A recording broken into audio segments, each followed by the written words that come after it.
Well, we've had a productive week, hopefully, in the sense that we've been able to get some rest and get energized. And at the same time, the most important thing is that they had the proper energy to fulfill everything they needed to do academically this week. Obviously, a huge week with finals, as have the last couple of weeks been, especially last week. And with all the games, practices, and all the things that they're doing academically, it's really important that they make sure that their edge, first and foremost, is in everything they need with their classwork. And at the same time, the residual effect is they're a little more rested when they practice and play, because then it's a little bit more exciting when they're there, rather than the drudgery of the long days, because they're spending so much time on their schoolwork and preparing for the exams. But they're excited to play on the next couple of games, especially as we get ready to play tomorrow. We have a lot of respect for Butler, a lot of respect for how they play. And they're one of the more experienced teams. They have a lot more experience than us. But I think our guys are excited to go in for that challenge and play in that environment. And we're excited to go. So go ahead. They defend the three-point line very well. I asked James about this too. Just statistically, I think they're top 10 or top 20 in opponent three-point percentage. What do they do well? How does it? Have you seen something like what they do well guarding the perimeter this season? No, the numbers are only as good as the game you play and the way that you have to move them around. But I would say, to answer your question, they do a good job of switching. They've got pretty good length, and they can cover a lot of ground because of the experience. They can help and at the same time get back, and they don't lose perspective very often on what they need to do. So it's not like they're in an overhelp situation, or it's not like they are susceptible to a lot of different things. You just got to keep moving them, and because they do such a good job of playing along the three-point line, they're never really being rotated that much, where they're constantly in movement, and because of the switching allows them to kind of stay the way that they want to. So they're very solid. They're very solid in definitive. Really, definitive is just another word for efficient, because they really know what they want to do. They know how they want to play ball screens. They know how they want to play the post. They play to their personnel strengths very well on both sides of the ball. And I'm not sure that I would have a comparison of somebody right now. They're just very good. What kind of matchup? I know they have a couple matchup problems for you guys, but in particular, Roosevelt Jones, what kind of problems do you guys? Well, he's a tremendous driver. We didn't do a very good job of ever getting him under control a couple of years ago. And he drives well. He's very strong. And it's very hard to put anybody out there because of that size and the way that he plays. And when he's able to drop his shoulder, he's really gone to a runner, a type of a floater type of shot. He gets it up high off the glass. He's a tremendous rebounder. So you've just got to be very, very efficient, staying in front of him and not giving him angles. And at the same time, you got to block him out, as you do with everybody else. Tom, what makes Butler so efficient, so solid at the rebound? Is it will? Is it tenacity? Is it strength? Oh, I think it's easy to put it on those. They just go. They're athletic. And they're very athletic. They're very aggressive on the glass. And they're going to create a lot of contact when they go to the glass. And if you're not prepared for it, you'll end up 3, 4, 5 feet from where you started. And they use their hands very well and get into the boards. And Woods he's there every time, and he spends a lot of time in that alley area, that short corner area, which puts him in position. And Jones is a very good rebounder. They shoot enough threes that create some long rebounds. But they're very, very effective in the sense that their forwards and some of their wings really go every time. And I think that's what it is more than anything else. And you've got to be committed to the blockouts. Where they've had big numbers, offensive rebounding-wise, it didn't appear to me that the opponent was very committed to blocking them out. And we've got to be better there all the time. We were better last Saturday than we were last Tuesday. But we've got to continue to make those strides every day. And at the same time, we've got to put pressure on the offensive end. We've got to be able to rebound the ball better, because that's got to become a strength for us as we move forward. So no question about it, rebounding will be it'll be a huge factor in the game tomorrow. No matter who wins it, it's going to that number is going to probably have a lot to do with it. Coach, how much of this week was self-assessment how much of it was looking ahead of Butler? Are you going to have a chance to do both? I don't understand your question. It was kind of like looking at your own team. We do that every day. We don't take a week where we have a week in between and just factor on the other team or just factor on us. We work into us every day. That's one of the things that we do when it's skill development. I think that's why the improvement level has been so high over the years, because I don't think we ever get away from the fundamental development. So I don't care if it's walkthrough. It doesn't matter if it's a 1 or 2 day. We're never going to take a day and not get better. It's something that we need to get better at. And we're constantly, the term might be self-scout. We're constantly doing that. I mean, that's what your films are for. That's what your practice films are for. That's what your statistics are for. And really knowing your team and keeping track every day. I do it myself. I mean, every day where we're at with guys. It's almost like it is with our academics. Every day we know exactly where the guys are in that class, what they got done the day before, what they have to do that day, what they did in study hall that night before, and what's next. And I think it's got to be the same with your team. And you got to be able to give them feedback in sometimes a structured setting, be it a film room or a meeting or a one-on-one meeting. But really, that feedback comes in practice, in real time and moving time. So I couldn't tell you what the percentage of it is in practice, because that sometimes varies.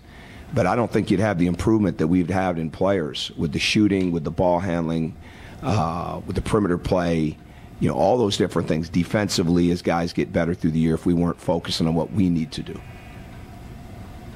Mike? Having Butler in Georgetown, 2 weeks, less than 2 weeks before you start the Big Ten, is that ideal for you? Does it really let you know what you need to do? Well, it's where we're at. I don't look at those assessments either. I mean, and we've got New Orleans on Monday night, who's playing extremely well. Have a couple guys that are shooting very well in their field goal percentage and getting better all the time. So don't look at it like that. There's always time. That's part of your assessment of where you're at as a team after you've studied that game. And certainly we know of those games. We know what might work because we've looked ahead to the point of studying them. We studied Butler, Georgetown, Pittsburgh, Louisville, all those teams. We've been studying them since the summer, and then certainly reviewing it again in the fall before practice starts and adding to it. That's before they've ever played a game this year.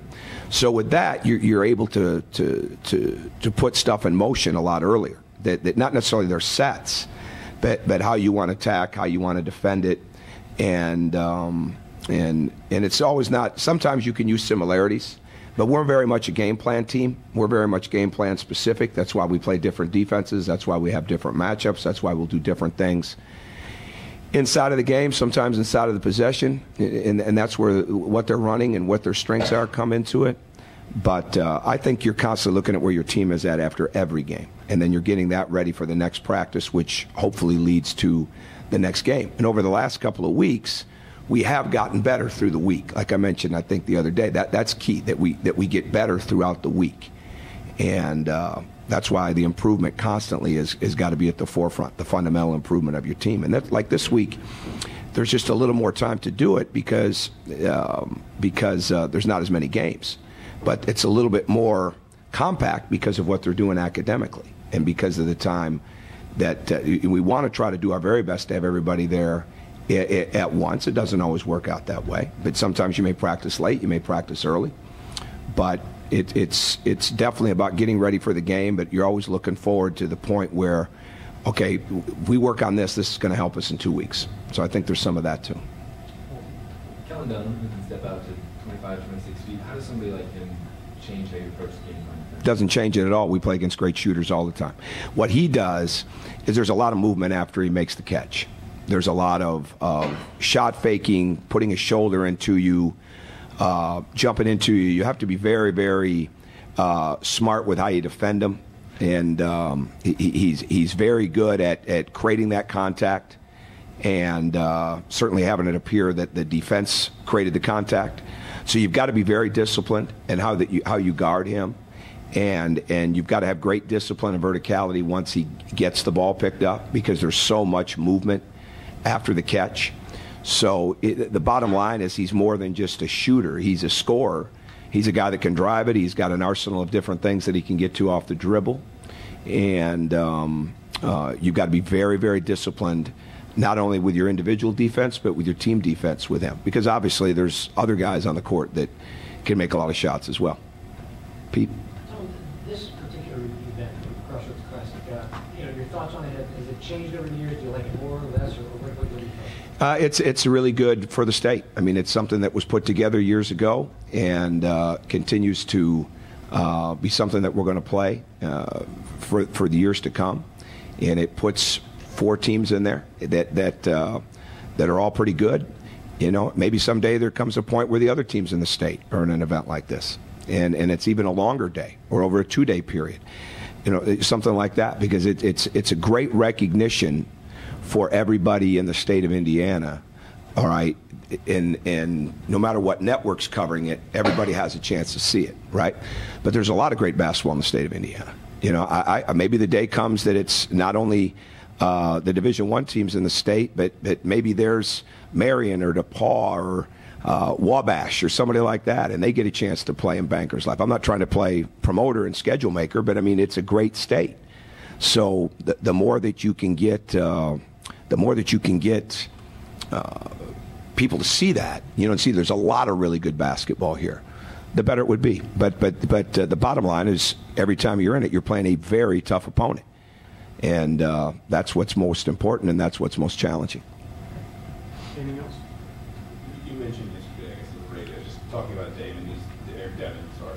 You thought he might be able to be back for classes in the spring. Obviously, it sounded like we're a little bit slower just in terms of getting him back to basketball. But I guess where do those things stand right now?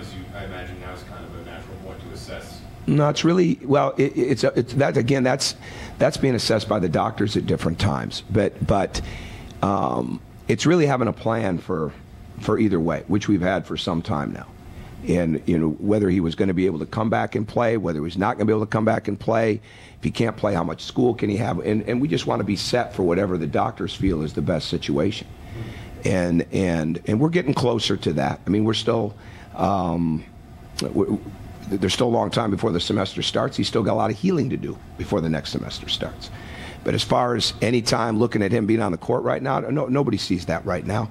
But as far as him being able to get better every day and to continue to get his physical strength and stamina up, not to mention what he needs to do with his therapy and things of that nature, that's what's most important. What's most important is that he heals properly, that he knows it's here when he gets back, and that he can get back to being a student, because he's been a fantastic student here. I mean, a very good student here, and was doing very well at the time of the accident, and had a very good summer, had a very good freshman year. So it's certainly not going to be a normal year for him, but the more you can bring normalcy back to him in the sense of getting him back to what a 19, 20-year-old's structure should be like, the more we can get to that in the sense of him having his classes and being around his teammates. And so we have a lot of different contingency things going on right now that when we know exactly how it's going to be, that's where we're at. But we would certainly anticipate him being back in school, and that being the most important thing. Mike, last question. Just to kind of piggyback on that, I mean, is there a point when you would probably say that maybe it's in his best interest to maybe redshirt? I mean, would you feel comfortable if he came back and played in the middle of conference season? Well, I think that becomes a personal choice, but I mean, I don't think there's never been any destination date in my mind or our mind. There's never been any target date. And I don't think there's been one in his. I think his bottom line was he would have loved to have been healthy enough to play. Would he like to play by now? Probably. Okay, but the whole thing with him is let's not be in a rush. Let's just get better. I mean, because we're all dealing with something that every injury is hard, right? This is completely different because you're dealing with the brain, and there's no. It's very hard to put a time assessment on that. It's very hard to put a destination on that. So the redshirt thing has certainly been a possibility in my mind and all of our minds, really, ever since it happened.